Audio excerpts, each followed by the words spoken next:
Hello guys, welcome back to my channel. আশা করি সকলেই ভালো আছো। শুভ সন্ধ্যা। তো আমার মিনি ব্লগে সবাইকে অনেক অনেক স্বাগত।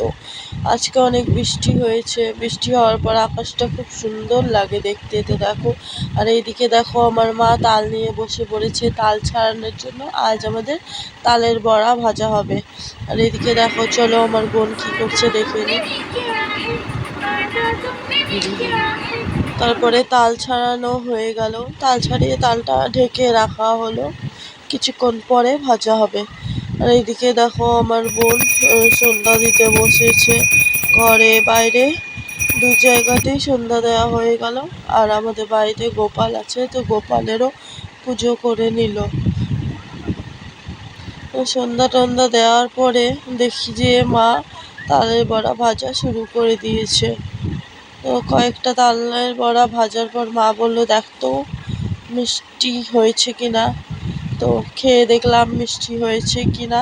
তারপরে কিছুক্ষণ ঘরে যেয়ে বসেছিলাম, তো দেখলাম মা চা বানিয়েছে, লাল চা, যেহেতু ঠান্ডা লেগেছে, গলাটা বসে গেছে তাই।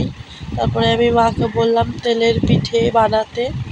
তেলের পিঠে, তালের বড়া সব কিছুই আমাদের ছোটো থেকেই খেতে ভালোবাসি আমরা। ভালো লাগে। কার কার তালের বড়া খেতে ভালো লাগে কমেন্ট করো। আর আজকের ভিডিওটি এই পর্যন্তই। ভালো লাগলে অবশ্যই লাইক, কমেন্ট অ্যান্ড শেয়ার। আর নেক্সট ব্লগে আবারও দেখা হবে। Thank you, by.